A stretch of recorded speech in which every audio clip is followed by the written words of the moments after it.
Nicole Louise Morin was born on April 1st, 1977 in Toronto, Ontario, Canada.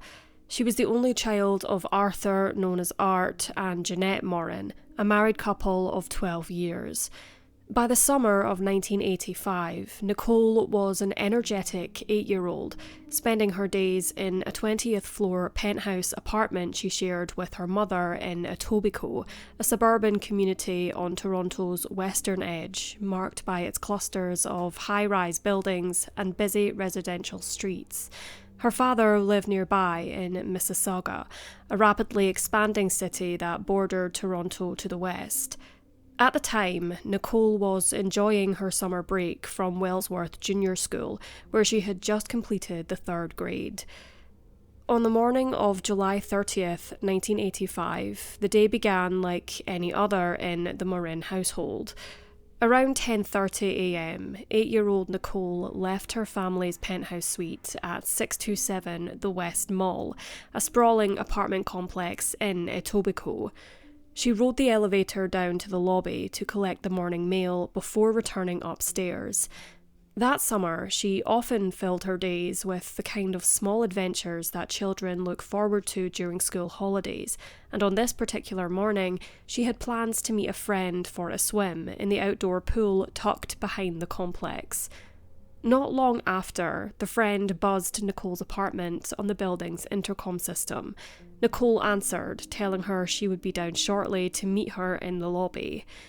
At about 11 a.m, Nicole left the apartment dressed for a summer swim, a peach-coloured one-piece bathing suit paired with a green headband in her hair and red canvas shoes on her feet. In her hands, she carried a plastic bag, neatly packed with all the little necessities for an afternoon at the pool: a white t-shirt, a set of green and white shorts, suntan lotion, a hairbrush, a peach-coloured blanket, and a purple beach towel. But 15 minutes passed, and her friend, still waiting in the lobby, buzzed the apartment again to ask why Nicole hadn't come down. Inside, Nicole's mother, Jeanette, was preoccupied. She was running a small daycare out of her home and had several young children in her care that day. When told Nicole hadn't arrived in the lobby, Jeanette assumed her daughter had either decided to head straight to the pool or had gotten sidetracked playing with other children in the rear courtyard of the complex. Hours slipped by under that assumption until the sinking realization set in. Nicole was nowhere to be found.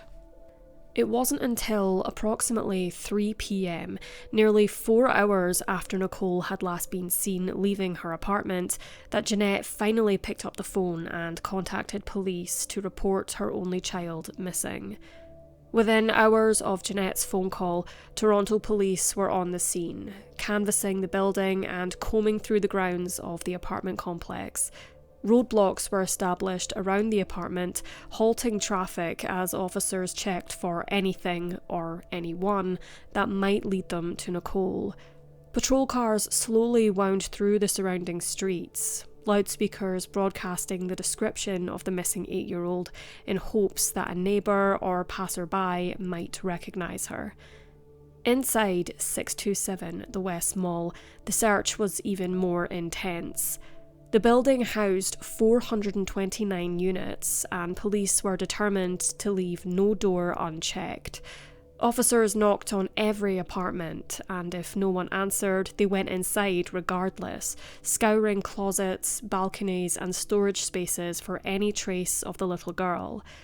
Their first real piece of confirmation came from a resident who recognised Nicole from a photograph. She recalled seeing the child inside the building that morning, riding the elevator down. Investigators were able to determine that Nicole had indeed made it as far as the lobby, but from that point on, the trail went cold. No one saw her leave, and no physical evidence pointed to where she had gone. It was as though Nicole had simply vanished into thin air between the ground floor and the world outside. By the second day, the investigation had grown into a city-wide operation. Reinforcements from the Toronto Police Service poured in, and what followed was nothing short of a massive search. Mounted officers on horseback patrolled open fields, marine units searched waterways, helicopters scanned from above, and foot patrols pushed through ravines, side streets, and wooded pockets near Highway 27, just a short distance from the apartment towers where Nicole lived. Tracking dogs were brought in to sweep through every hidden space of the high-rise itself, the underground parking garages, the maze of utility and storage rooms, even the dark pump chambers beneath the building. Still, nothing surfaced. Amid the early chaos, a neighbour reported something that caught investigators' attention.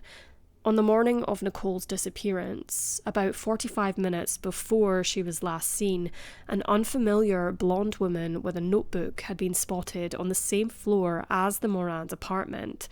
Police hoped she might be a witness, someone who had seen Nicole or the moments leading up to her disappearance. But the woman was never identified, and no one ever came forward to claim that role.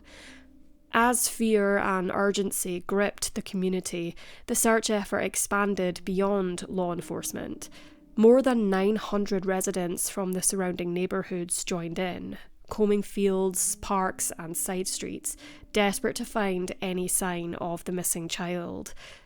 It was also around this time that Toronto Crime Stoppers, a brand new initiative at the time, took on Nicole's disappearance as its very first major case. They offered a $1,000 reward, printed thousands of posters, and even produced a televised reenactment of Nicole's final known movements, hoping to stir memories and generate tips. The Toronto Star joined the effort, printing 6,000 posters with Nicole's photo and the police contact number. The police themselves commissioned 3,000 watercolour sketches of Nicole, distributing them widely to police stations, post offices, and local businesses.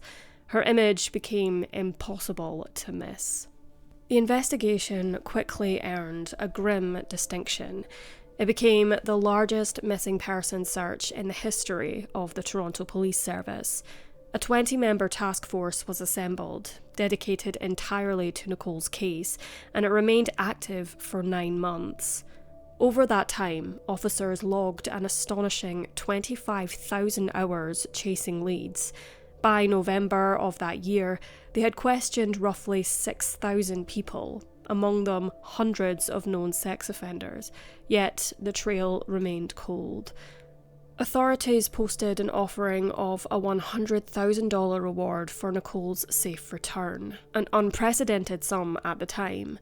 But despite the manpower, the community support, and the relentless media attention, Nicole Morin was still missing. Investigators turned their focus towards potential suspects.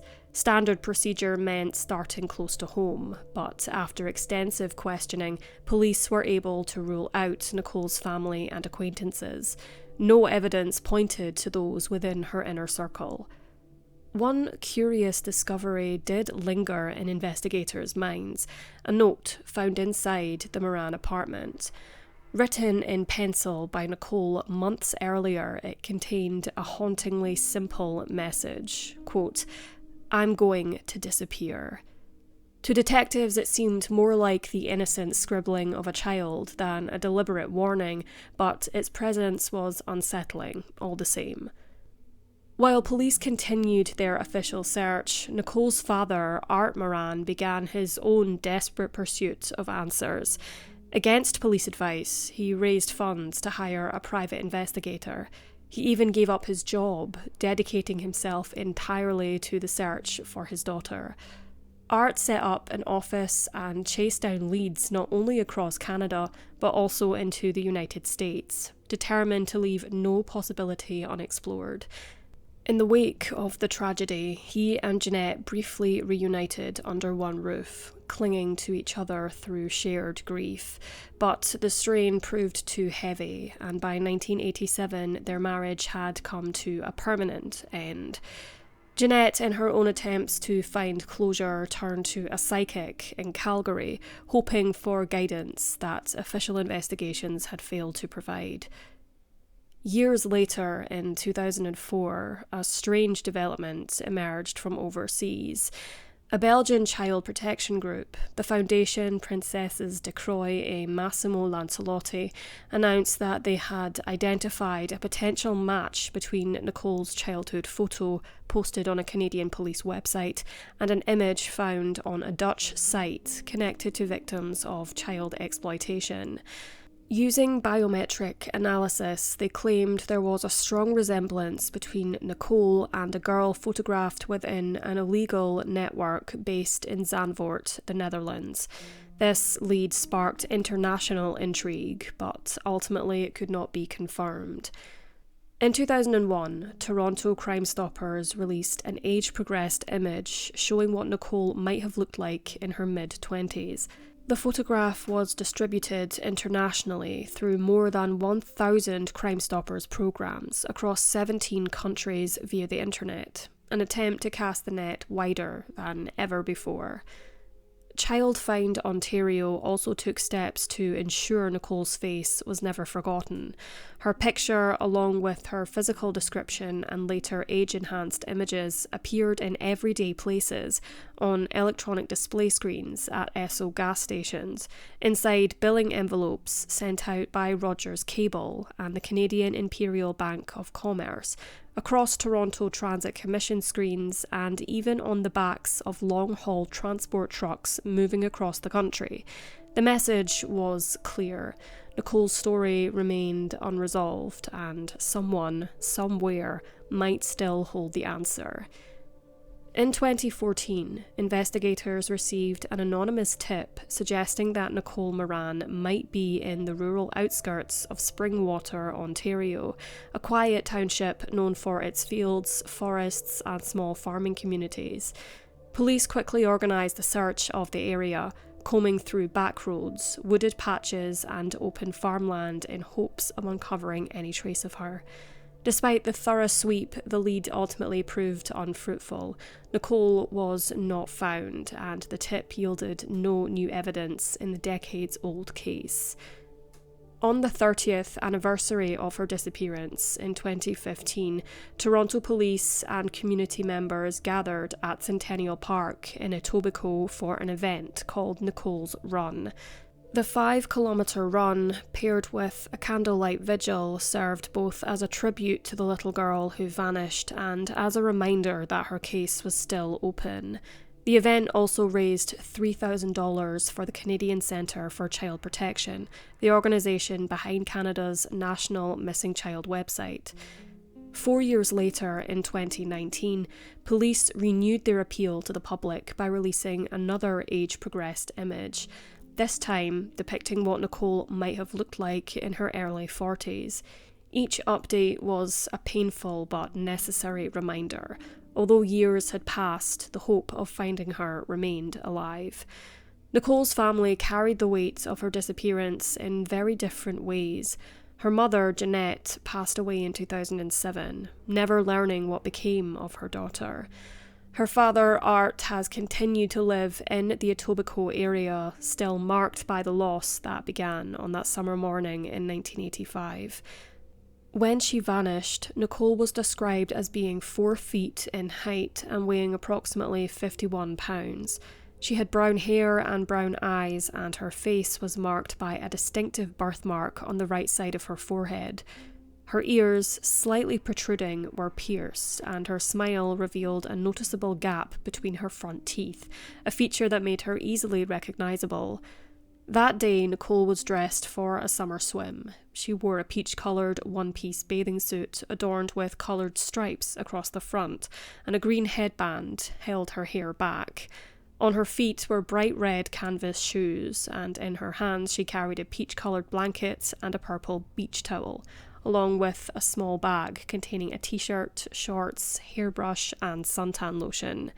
Decades of tireless investigation have produced thousands of leads and countless interviews. Yet, despite all the resources, attention, and hope poured into the case, no physical evidence has ever surfaced to explain what happened to Nicole Morin on that summer morning. In July 2025, 40 years after Nicole vanished, Toronto police renewed their public appeal once again, announcing a $50,000 reward for information in her case.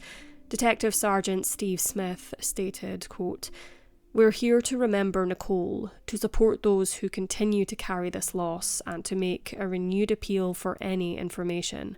This case is not closed. It has never been forgotten, and it only takes one piece of new information to make that difference." Even after all this time, investigators and loved ones continue to hold on to the possibility that answers might still emerge.